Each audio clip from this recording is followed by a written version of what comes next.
Hotep Família, mais um vídeo no canal. Desde já agradecendo a vocês, todas e todos, por estarem fazendo as inscrições no nosso canal, por estar ativando o sininho de notificações, por estarem fazendo compartilhamento aí dos nossos vídeos, fazendo sugestões de pauta também.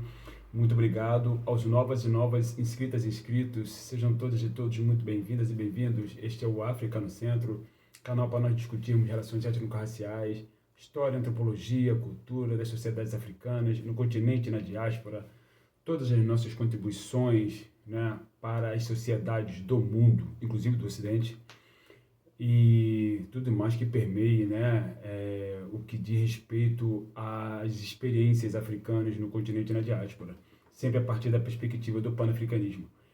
Família, estamos a uma semana de voltarmos às urnas para escolher o próximo presidente da República deste país. E é uma data absolutamente crucial, tá? No que diz respeito à vivência das sociedades, das populações africanas neste território. Quando eu falo populações africanas, vocês sabem que nós estou falando de nós, pretas e pretos, negras e negros, né? E nesse sentido é o seguinte, é o que acontece. É muito comum a gente ouvir que nós vivemos num país laico. Tem alguns problemas nessa questão, por quê? Apesar de estar devidamente documentado na Carta Magna de 1988 que este país, Brasil, é um país laico, e quando se fala em país laico, vocês sabem muito bem o que é, que não se trata de ser um país ateu, obviamente que ao contrário disso, é um país que respeita toda a diversidade religiosa que tem nesse território. Apesar disto, é inegável que a história do Brasil, estamos falando de história do Brasil, mostra que, ao longo de 522 anos, desde quando os portugueses católicos invadiram este território, o catolicismo tem fortíssimas influências em todas as camadas sociais deste país. Basta dizer que eles catequizaram as populações nativas, basta dizer que os bandeirantes a serviço da coroa portuguesa dizimaram diversas populações nativas. Basta dizer que, nos anos 60, houve aqui no Brasil uma passeata pela família, com Deus, pela liberdade, né, supostamente contra uma possível tomada de poder dos comunistas neste país, o fantasma do comunismo, né? O Brasil nunca esteve próximo de comunismo nem socialismo nenhum, né? Como diz uma piada aí que rola na internet, o mais próximo que o Brasil já esteve disso, quando foi a seleção brasileira jogou em 1958 contra a União Soviética e em 1982 contra a mesma União Soviética. Curiosamente ganhou as duas partidas, mas não se trata disso aqui. Se trata fundamentalmente de... Estamos falando de que este país é um país laico, de direito, porque está devidamente, como eu falei, documentado na Constituição Federal de 1988. Mas, de fato, o que a gente percebe, o que a gente enxerga, né, a realidade nos mostra é que, de novo, o catolicismo ele tem fortíssimas influências neste país desde 1500. Quando você entra numa repartição pública, o que você enxerga na parede de uma repartição pública? O crucifixo. O crucifixo, analisando friamente, ele é nada mais nada menos que um instrumento de tortura, porém romano, criado pelos romanos. Porém, esse instrumento de tortura ele foi adotado pelos católicos, né? Vocês sabem muito bem disso. Além disso, a Casa da Moeda, quando ela produz cédulas, né, essas notas que nós utilizamos no nosso dia a dia, vem lá escrito, Deus seja louvado. De que Deus estão exatamente falando? Se estamos vivendo num país muito fortemente influenciado pelo catolicismo, né? Então, nesse sentido, não é uma crítica necessariamente ao catolicismo aqui, mas fundamentalmente ao que está por acontecer ou pode acontecer. Porque se hoje o catolicismo ainda é a maior expressão de religião neste país, né, pelo menos de 40 anos para cá, 4 décadas para cá, o protestantismo tem oferecido um desafio a esse domínio católico que está enraizado na sociedade brasileira. Só que muito para além disso, o que nós observamos hoje é que está em progresso, em marcha, um projeto de implantação no Brasil, no campo político, de uma teocracia fundamentalista neopentecostal controlada pela Igreja Universal do Reino de Deus, né, na figura do seu criador, Edir Macedo. Por que estamos falando isso? Porque não é de hoje que esta entidade, Igreja Universal, controla uma emissora de televisão chamada Record. Não é de hoje que esta Igreja Universal tem publicações diárias do seu jornal, né? Ou seja, estamos falando de mídia. Não é de hoje que esta igreja tem forte penetração nos partidos políticos. Basta lembrar que, há pouco tempo atrás, quem estava no poder na prefeitura da cidade do Rio de Janeiro era um senhor chamado Marcelo Crivella, sobrinho do bispo, do Edir Macedo. Bispo para eles, para mim é apenas Edir Macedo. Né? Desde já cortando essa historinha de título aqui, que não se trata disso. Se trata de um vídeo esclarecimento, enegrecimento, denúncia. Ou talvez até outras pessoas já tenham chegado à mesma conclusão que eu, porque está nítido, está escancarado, que há um projeto em curso, em progresso, de implantação de uma teocracia fundamentalista neopentecostal protestante neste país, a serviço da Igreja Universal do Reino de Deus, sob o comando de Edir Macedo.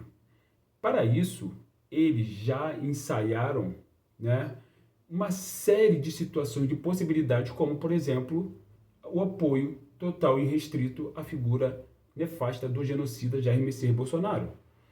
Não por acaso, boa parte das igrejas protestantes apoiam Jair Messias Bolsonaro. Ainda que haja igreja protestante como a Assembleia de Deus, uma parte dela controlada pelo Silas Malafaia, que é inimigo político de Edir Macedo, mas também apoia Jair Messias Bolsonaro. Né? Ainda que uma outra igreja, né, que é controlada pelo Valdomiro Santiago, que já foi da Igreja Universal e que também apoia Jair Messias Bolsonaro. Né? Mas o que está se desenhando, o que está se construindo fundamentalmente, é um projeto teocrático, neopentecostal, fundamentalista, direcionado, controlado pela Igreja Universal, na figura do Edir Macedo, né, que teria, obviamente, um boneco, um fantoche, né, sob seu controle, através da presidência da República. Neste momento, existe essa figura que é o Jair Messias Bolsonaro. Né? Mas não é necessariamente o Jair Messias Bolsonaro que eles querem usar para o seu controle. Eles querem uma outra pessoa no seu lugar. O Jair Messias Bolsonaro é um balão de ensaio, muito bem pensado estrategicamente, né? Porque ele é um cara absolutamente sem escrúpulos, absolutamente sem caráter, absolutamente racista, machista, elitista, homofóbico, capitalista, né? Ou seja, ele está totalmente de acordo com o projeto teocrático, fundamentalista, neopentecostal, protestante que Edir Macedo projetou, criou, pensou, estabeleceu. Ah, Jorge, que provas você tem disso? Não preciso ter provas documentais disso. Basta lembrar a trajetória desta igreja até aqui. Basta lembrar que, por exemplo, o sobrinho de Edir Macedo, né, Marcelo Crivella, já esteve, inclusive, em ministérios, né, anteriormente, como ministro da Pesca. Né? Então, não é por acaso que existe a bancada da Bíblia. Não é por acaso que você tem Magno Malta. Né? Não é por acaso que você tem uma série de pastores se filtrando nos seios políticos, né? Particularmente nos partidos do chamado Centrão, que dão sustentação a Jair Messias Bolsonaro, que é fortemente apoiado pelas igrejas protestantes. Estamos falando de todas as igrejas protestantes? Absolutamente. Estamos falando de um nicho fundamental dessas igrejas, né, que estão em conluio com este projeto de construção de uma teocracia fundamentalista neopentecostal protestante no Brasil. Só para vocês terem uma ideia, quando a gente fala de uma teocracia fundamentalista, vocês podem, a título de comparação, olhar para o Irã. O Irã, ele tem sobre o seu território a figura de um ayatollah, que é o líder supremo do país, apesar de o Irã ter um parlamento, ter um primeiro-ministro. Mas esse primeiro-ministro, ele obedece aos mandos, né, às ordens do líder supremo, que é o ayatollah deles, né? Já foi o Ruhollah Khomeini durante muito tempo, hoje é o Ali Khamenei, que manda no Irã. Então, hoje o Irã é um capitalismo de Estado, né, no que diz respeito à questão da economia. Mas, no que diz respeito à questão política, é uma teocracia fundamentalista islâmica. Mais ou menos é esse modelo que se propõe colocar no Brasil. Uma teocracia fundamentalista, só que neopentecostal protestante, né? Não por acaso, vocês viram o que aconteceu em Aparecida do Norte, no dia 12 de outubro, com as facções ligadas a Jair Messias Bolsonaro, ligadas aos protestantes, atacando os católicos lá no santuário de Aparecida do Norte. Não é por acaso. Não é por acaso que diversos terreiros de candomblé e umbanda no Brasil, né, têm sido atacados constantemente, de forma recorrente, certo? E esses ataques, ninguém se responsabiliza por eles. Apesar das denúncias, a polícia não prende ninguém, né? Fundamentalmente. Por quê? Porque são ataques que estão destruindo terreiros de umbanda e candomblé, que são representações culturais das populações africanas neste território. Não é por acaso isso. Então, uma vez implantado essa teocracia fundamentalista protestante, né, pentecostal no Brasil, né, obviamente que quem estará no olho do furacão, sob ataque fundamentalmente, são as religiões de matriz africanas. São as pessoas que professam as religiões de matriz africana. Porque aí já vai estar legitimado, né, o ataque, né, sistemático a essas representações, essas visões culturais africanas que tem aqui, que é o maior alvo do ataque de protestantes, não de hoje. Da mesma forma que era alvo de ataques da Igreja Católica, né, tempos atrás. Nós sabemos disso, né? Não é por acaso que Palmares foi destruído por Domingos Jorge Velho, que estava a serviço da coroa portuguesa, enfim, que é católica. Então não é por acaso. O que acontece é que no próximo domingo nós vamos ter uma eleição que pode, né, esperamos obviamente que não, que vença o candidato progressista, né, que pode consolidar ou pavimentar ainda mais esse projeto desta igreja que controla meios de comunicação, né, de massa, está presente nas mídias sociais também, né, e está, obviamente, construindo este projeto. Não é de hoje, porque a ideia deles é tomar o poder. Não é um projeto de governo, é um projeto de poder, família. E, não se engane, a comunidade preta é o principal alvo destas pessoas, ainda que sejam protestantes. Lembre-se, a Igreja Católica e a Igreja Protestante, se utilizando da Bíblia, legitimaram a escravidão negra. Legitimaram a escravidão negra no Brasil, a Igreja Católica, legitimaram a escravidão negra nos Estados Unidos, em outros países, né, que foram controlados, foram colonizados pela Inglaterra, pela França, que são fundamentalmente protestantes. Mas os países da chamada América Latina, né, Portugal, que foram colonizados por Portugal e Espanha, tiveram a legitimação da escravidão negra por conta da Igreja Católica, que hoje no Brasil ainda consegue ter uma certa controle, né, um certo domínio, né, uma certa está ainda longe de ser atacada de fato, como são atacados sistematicamente os terreiros de candomblé e umbanda. Até porque nós, ligados à religião de matriz africana, não temos nossos representantes nas casas legislativas. Não temos nossos representantes no executivo, não tem de nenhuma instância, nem municipal, nem estadual, nem federal. Não temos representante no judiciário. Mas os protestantes, esses têm. E estão crescendo cada vez mais.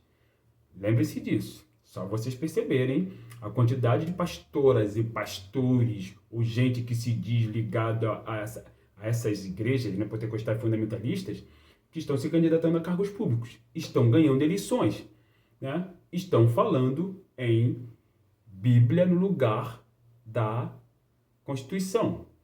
Então, se este país já não era, né, de fato, de direito mas de fato, um país laico, dado todo esse quadro que a gente pôde levantar aqui, né, o que será, o que pode haver a ser deste território, uma vez consolidado esse projeto de implantação de um Estado teocrático fundamentalista protestante neste território?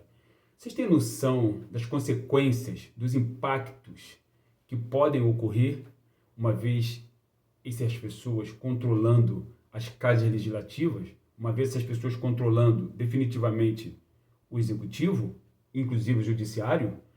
Então, família, fico alerta, a coisa é muito séria, há um risco gigantesco de ruptura do tecido social neste país, tá? Precisamos definitivamente eleger o candidato do PT, Luiz Inácio Lula da Silva, no próximo domingo, tá?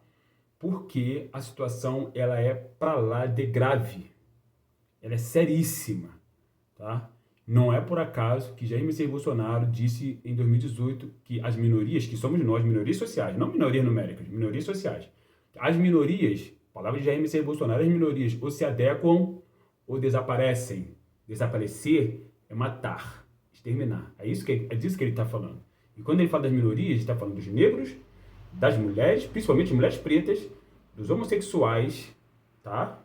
E está falando das pessoas ligadas a religiões de matriz africanas, ok? E da classe trabalhadora majoritariamente pobre, classe trabalhadora majoritariamente negra, fundamentalmente. É dessas minorias que ele está falando. Está falando de nós, comunidade preta, fundamentalmente. Dado o recado, família, venham fazer comigo o nosso curso de História da África a partir da perspectiva do panafricanismo. Ele é online, ele é didático, não é aula gravada, é aula comigo e tenho certeza que vocês vão gostar muito. Estamos juntos sempre. Em breve a gente volta aqui para a gente bater um novo papo. Hotep, África no Centro.